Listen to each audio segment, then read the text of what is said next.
आकू माकू सन्माय राखू सांचा दिवा धर्मा Bhave Tukaram Dnyanoba.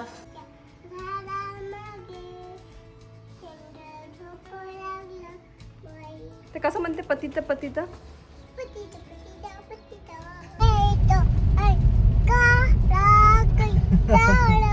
Hello you all and very good evening to all of you. तुम्हा सर्वांचं एका नवीन ब्लॉगमध्ये खूप खूप स्वागत करते. सो आज मी ब्लॉग इव्हनिंगला सुरू करते. खूप सुंदर असं प्लीझंट वेदर आहे. दिवसभर असा रिमझिम रिमझिम छान पाऊस झाला आहे आणि बाहेर निघाल्यावर एकदम थंड वाटतं आहे. सो म्हणते चला, आणि इथले ब्लॉग्स मी नेहमीच बाहेरनंच सुरू करते, कारण घराच्या अवतीभोवती बऱ्यापैकी जागा आहेत छान. आणि नागपूरला पण माझी एक जागा ठरली, मी तिथूनच ब्लॉग सुरू करते कारण लाईट परफेक्ट येतो, त्याचे कारण ते आहे. सो येस, आत्ता संध्याकाळ झाली आहे आणि झाडं तुम्हाला मी दाखवले होते इथले किती आहेत. आणि मग आमचं असं ठरलं की पुण्याला जाऊन आम्हाला झाडं घ्यायचीच होती एनिवे, तर म्हटलं आता इथेच घेऊन जाऊ आपण. जाऊन असं मम्मी म्हणे की छान छान आहेत आणि पुण्याला जे झाड 300 रुपयाला मिळेल ते इथे 150ला मिळेल. सो प्राईजमध्ये पण बऱ्यापैकी डिफरन्स असतो. सो म्हणून आम्ही डिसाईड केलं की चला मग इथनंच झाडं घेऊन जाऊ आपण, कारण गेल्यावर तशीही घ्यायची आहे.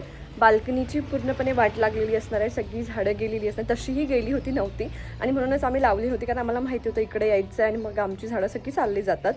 सो आता जरा पावसाळा आहे, छान झाडं पण वाढतात आणि घरात झाडं असतं ना तर एकदम वेगळंच प्रसन्न वाटतं. मला खूप जास्ती आवड नाही आहे, पण मला बघायला छान वाटतं, पण त्याला मेंटेन करता मला येत नाही. पण रोशनला ते आवडतं, त्याच्यामुळे तो मेंटेन पण करतो आणि चांगली वाटतात बघायला झाडं. सो म्हणून म्हटलं चला आपण घेऊन येऊ झाडं. सो आता आम्ही चाललो, एक जवळच नर्सरी आहे, तिथनं बघतो काय कसं आवडतं तशी झाडं घेऊन येते आणि तुमच्याशी पण शेअर करते मी कुठली कुठली झाडं आणते. आणि माझी इच्छा होती की फुलं झाडं भरपूर घ्यायची, कारण ते एकदम असं मस्त दिसतात नवीन नवीन फुलं आलेली. सो बघूया, मी जे काही घेते तुमच्याशी शेअर करते. आणि आजचा ब्लॉग मे बी मी उद्या कंटिन्यू करेल. उद्या आखाडी आहे, सो जे काही पूजा वगैरे असेल, सण जसं काय आम्ही सेलिब्रेट करतो तुमच्याशी याच ब्लॉगमध्ये कंटिन्यू शेअर करते. आणि तुम्हाला अमरावतीचे ब्लॉग्स कसे वाटतात हे सुद्धा मला नक्की कॉमेंटमध्ये सांगा. चला तर मग आता ब्लॉग सुरू करते पुढचा. आणि हो, अजून चॅनलला सबस्क्राईब केलं नसेल तर प्लीज सबस्क्राईब करून घ्या. नानू, तुला चालायचं आहे का? अगं नानू, तुला खरंच बटन लावायला जमणार आहे का? अरे बापरे, खरंच जमली का?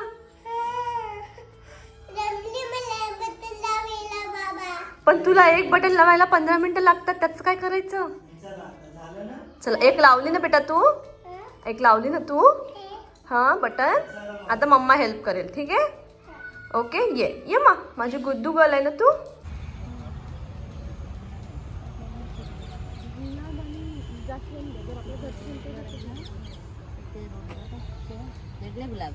मी तर म्हणतो एक जास्वंद पण घेऊन. आणि मग आम्ही नर्सरीमध्ये गेलो होतो. इतकी मोठी नर्सरी होती की झाडं पाहून पाहून तुम्ही थकाल, पण त्यांच्याकडचे झाडं संपणार नाही आणि व्हरायटी पण खूप होती. आम्हाला मात्र मोजकीच झाडं घ्यायची होती, कारण गाडीत आम्हाला फार नेता येणार नव्हती आणि आमच्याकडे कुंड्या पण फार अशा नाही आहे.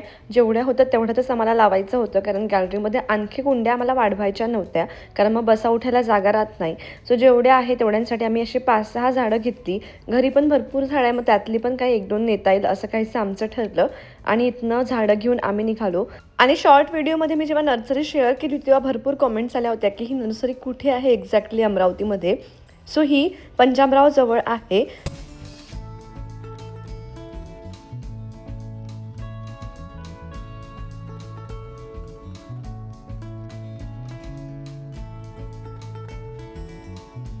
आकू माकू सन्माय राखू सांचा दिवा पाखर घाल देवा.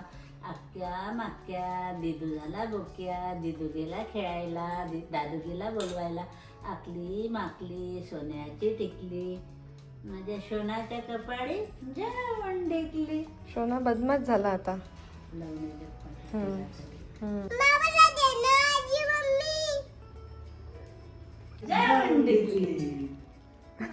सो रोज संध्याकाळी मम्मी हरिपाठ करतात आणि असं वाटतं की अनयाजवळ बसेल, छान ऐकेल, पण तिला फिरफिर करायची असते, ती बसत नाही. थोडीशी कधीतरी बसली, टाळ वाजवली 5 मिनिटं, ते खूप झाले.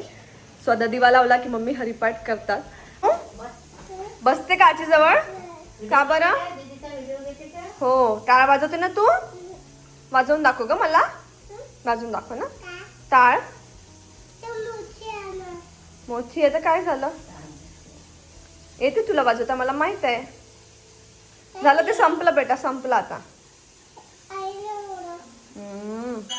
कृष्ण हरी जय जय राम कृष्ण हरी जय जय राम कृष्ण हर रूप पाहता लोचनी सुख झाले हो साधनी तो हा विठ्ठल बरवा तो हा माधव बरवा गवटा सुकृताची जोडी म्हणून विठ्ठले आवडी तो हा विठ्ठल बरवा तो हा माधव बरवा सर्व सुखाचे आगर बापिन मुक्ती बळे विना शक्ती बोलून ये कैसेनी दैवत प्रसन्न त्वरिता उभा राहे निवंत शिवाया छाया करीची प्रपंच दिनानिशी हरीची ना बदती कवण्या गुणे ज्ञानदेव मने हरी जप करणे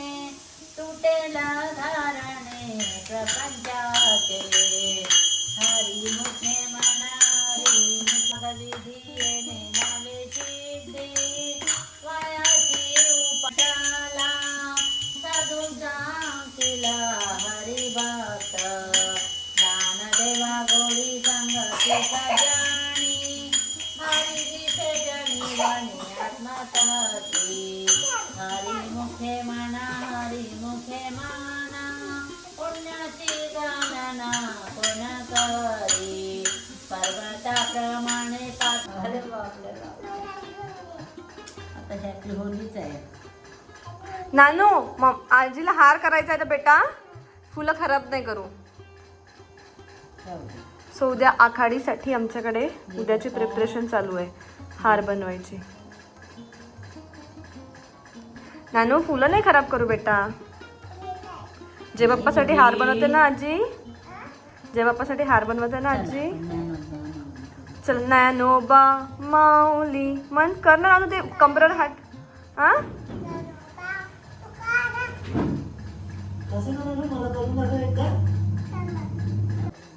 ज्ञानोबा माऊली तुकाराम ज्ञानोबा माऊली माऊली तुकाराम ज्ञानोबा माऊली माऊली तुकाराम. विठ्ठल माझा माझा माझा माझा माझा विठ्ठल माझा मी विठ्ठलाचा विठ्ठल माझा माझा माझा माझा माझा विठ्ठल माझा मी विठ्ठलाचा. आता फुगडी फुगडी खेळते आजीबा मस्त. फुगडी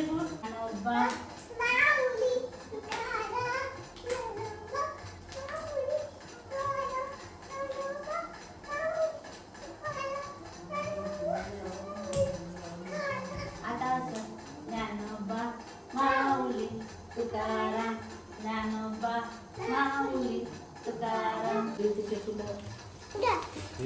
फुलं हे याची भाजी करतात. हा अंडा भाजी रोहनने खाल्ली आहे का? दुसऱ्या दिवशीसाठी हार बनवण्याची वगैरे तयारी चालली होती. सोबतच या दोघींचा मस्त असा डान्स चालला होता.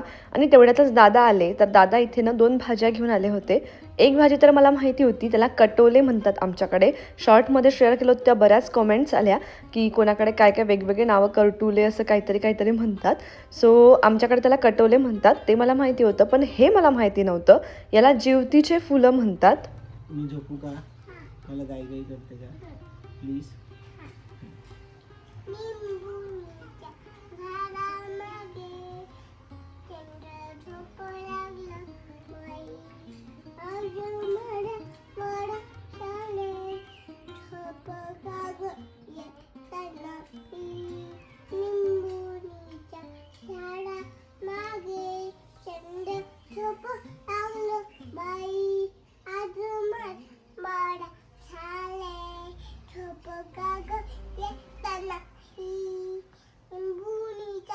गाय झोपली गोट्यात.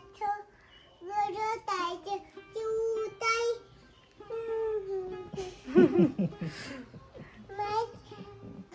चालू आहे जय बाप्पा आणि हे रांगोळी आणि हे फूल काय होतं इथे काय आहे ही रांगोळी आहे. हा ही रांगोळी आहे. इथे येते शो इथे जय बाप्पा शोर आहे आजी मम्मीचा आणि आजी मम्मीचा आणि आजी मम्मी हे ते करतात आणि मम्मी स्वयंपाक करते आजी मम्मी देवा लावतात आणि मम्मी स्वयंपाक करतात हाय कर ना आणि आजकाल तिचं सारखं चाललेलं असतं की बाबा तू व्हिडिओ घेऊ नको मी घेते आणि माझ्यासारखं ती बोलण्याचा प्रयत्न करते. सो इकडे असं सुरू आहे तिकडे तसं सुरू आहे आणि असं काही तिचं चाललं होतं. तेवढ्यात मग रोशन आला म्हटलं माझं थोडंसं घे. इकडे माझा स्वयंपाक चालला होता. सो स्वयंपाकाची तयारी ऑलमोस्ट झाली होती आणि अर्धा स्वयंपाकसुद्धा झाला होता. सो मस्त अशी कोहळ्याची भाजी मी आज बनवली होती. सोबत इकडे बाजूला पुरण होत होतं. आता पुरण काही मला जमत नाही पण मम्मीने हे केलं होतं म्हणजे बघत मी होते फक्त त्यांनी साखर वगैरे मला टाकून दिली आणि त्यानंतर इथे कढीसुद्धा तयार झाली होती. थोडेसे भजे काढायचे होते. मला तळला मी फार खात नाही म्हणून फक्त नैवेद्यापुरते 4-5 भजे थोडेसे कुरड्या तळायचं असं काहीसं मी स्वयंपाक करत होते. काय करताय का नानू? कर आरती कर. आरती करून घे.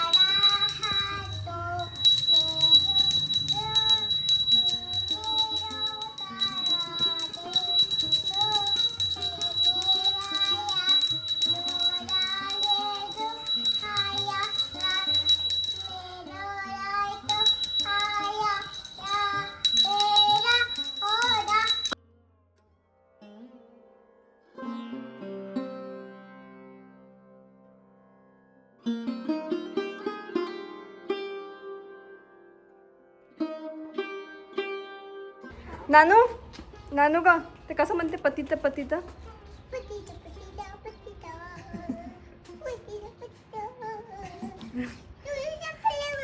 नाही ग माझी नाही आहे नाही ग ती भावनाची आहे. तू आठवणीला घेऊन जाशील मग सगळं काही विसरशील नको. हा एकदा नानू नानू एकदा पतित तिकडे बघ माझ्याकडे बघ. हा मग आपण कुठे चाललो नानू? आपण कुठे चाललो ते मम्माला सांग ना. आपण कुठे चाललो तिकडे बघ मम्मा सांग कुठे चाललो. आपण कुठे चाललो? जाऊ दे नानूला नाही यायचं.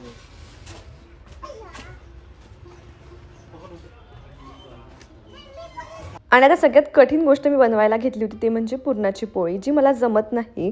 मम्मींनी मला लाटून दिले आणि त्या मला बनवायला शिकवत पण होत्या. फक्त शेकायला त्यांनी मला सांगितलं. तर मम्मी मला शिकवत होत्या की या पद्धतीने जर बनवली तर तुला सोपं जाईल. बाकी त्या अशी बनवत नाही पण माझ्यासाठी त्या मला असं शिकवत होत्या. आणि मला एक कमेंट पण आली होती की तव्यावरून तू प्लेटवर परतवून घेतली त्यापेक्षा सरात्याने जर पलटवली असती तर जास्ती सोपं पडलं असतं. हे खूप कठीण वाटत आहे. पण खरं सांगायचं तर विदर्भात जी पुरणपोळी बनवतात ना ती इतकी जास्ती नाजूक असते. म्हणजे त्याला कणकेचा भाग खूप कमी असतो. फक्त पुरण असतं त्याच्यामुळे ती पलटवणं खूप कठीण आहे. मम्मी असा तवा फ्लिप करून पलटवतात. तसं तर काही मला जमत नाही म्हणून त्यांनी सांगितलं की तू एका प्लेटवर घे आणि मग अशी पलटव हे सोपं पडेल. जर आपण सरताने ती पलटवायला गेलं तर ती तुटेल 100%. इतकी ती नाजूक असते कारण त्यामध्ये भरपूर पुरण असतं आणि एकदम पातळ अशी ती कणकेचा लेअर घेतात. सो जर तुम्हाला एक्झॅक्ट पोळी कशी बनते विदर्भातली बघायचं असेल तर नेक्स्ट टाईम मी माझ्या सासूबाईंच्या किंवा आईच्या हातची पूर्ण रेसिपी तुमच्याशी शेअर करेल. जरांनी विचारलं होतं की पुरणाची पोळी अशी नसते तर आमच्याकडली अशी असते ज्याला कणकेचं एकदम लेअर खूप कमी असते जी बनवणं खूप कठीण आहे आणि पुरण भरपूर असतं. आणि आमच्याकडे साखरेचीच असते गुळाची नसते. आम्ही जेव्हा आमच्या फॅमिलीसोबत भेटतो तेव्हा आमच्याकडे कधीच निवांत वेळ नसतो की फ्रेंड्सला पण भेटायचं. पण यावेळी आमच्याकडे खूप निवांत वेळ होता त्याच्यामुळे सगळ्या फ्रेंड्सला भेटायचं असं आम्ही ठरवलं. तसं रोशन त्यांना जाऊन भेटून आला होता पण त्यांना माझ्याशी भेटायचं होतं म्हणून ते घरी आले आणि मग आम्ही थोडं बाहेर गेलो होतो. म्हणजे आता काय खायचं तर साऊथ इंडियन खायला गेलो आणि सगळ्यांनी मस्त असा क्वालिटी टाईम स्पेंड केला. Hello good morning. Say hi Nanu. Hi good morning. Good morning. Hi good morning. तू गुड मॉर्निंग नाही म्हटलं. Good morning. कुठे चालली आहे तू? आपण माहित नाही कुठे गेलो. असं कसं होईल पण नानो, मग तुला सांगितलं नाही का बाबांनी आपण कुठे चाललोय?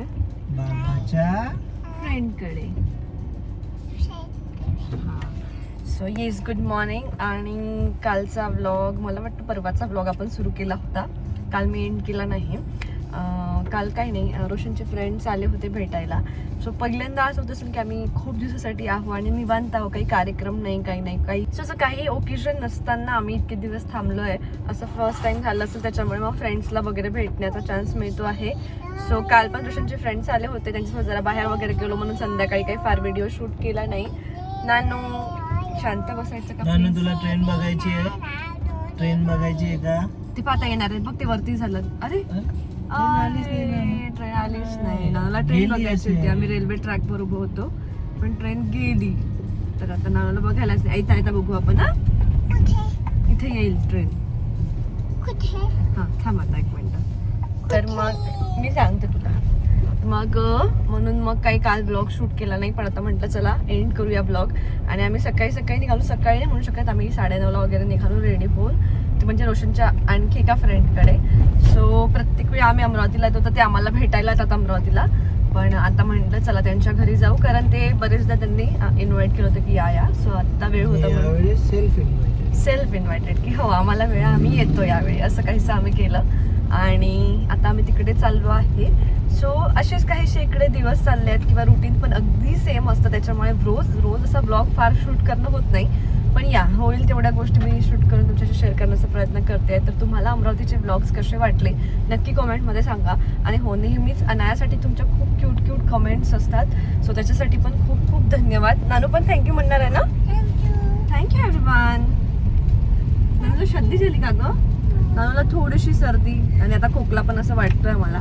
तू ते म्हणून दाखवते का मला एकदा? काय? चंदा राणी. चिंदेसाठी कागदी शेती करणं पाणी सुंदरवती मला येत तुला येते ना गं? आणि काय?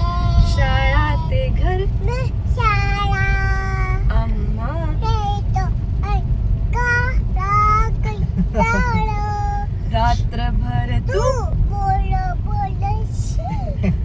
दिवसा मग तू कोठे निजशी चंदरानी काग. एकदा आपण दोघी म्हणायचं का? आपण दोघींनी हा माझ्या सोबत म्हणा. किती सारी गई आहे बघ नानू. हा ना, बापरे किती सारी गई आहे. अबे चल माझ्यासोबत म्हण.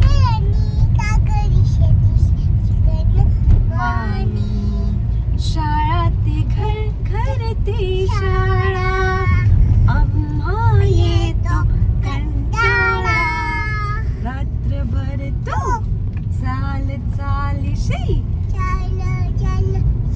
रात्रभर तू चालीशी दिवसा मग तू कोठे निजशी चंदरानी कागदीस थकल्यावानी. सो आता सध्या नानूचं हे खूप फेवरेट गाणं आहे. दिवस रात्र ती सेम गाणं म्हणत राहते. सो प्रत्येक गाण्याचा एक दौर असतो आणि तिच्यासाठी ते मला शिकावं लागतं. जर मी शिकली तर मग तिला शिकवता येतं मला. सो घरी आम्ही अलेक्सा लावतो आणि मग ती त्याच्यातनं काय काय शिकते. पण आता सध्या इथे मग मला पण शिकायसाठी मी पण तेच करते, अलेक्साला लावते आणि मी पण ऐकते आणि मग आपण म्हटलं की ती शिकते. सो असेच ती बरेच राईम्स म्हणा किंवा जे काही असेल ते टीव्ही बघताना, म्हणजे जेवताना टीव्ही जेव्हा बघते त्याच्यातनं काही शिकते किंवा अलेक्सा लावून शिकते. सो तुमच्याकडे पण बाळ असेल तर तुम्ही त्यांना असेच राईम्स वगैरे शिकवा. जर तुमचं बाळ शाळेत जात नसेल तर घरी या सगळ्या गोष्टी तुम्ही करू शकता. आणि चला मग आजचा ब्लॉग आपण इथे सेंड करूया. तुम्हाला आपला आजचा ब्लॉग कसा वाटला नक्की कमेंटमध्ये सांगा. भेटूया पुढच्या असं एका छानशा ब्लॉगमध्ये. तोपर्यंत बाय.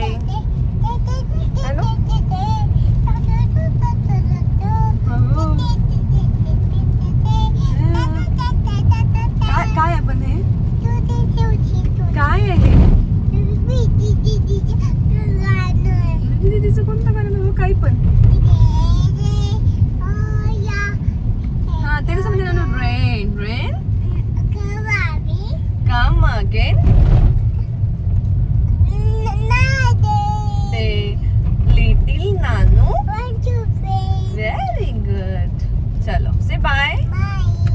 The next blog.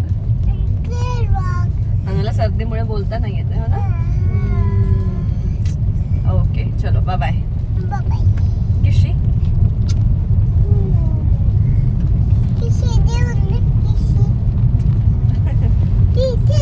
दिली बाबा गाडी चालवता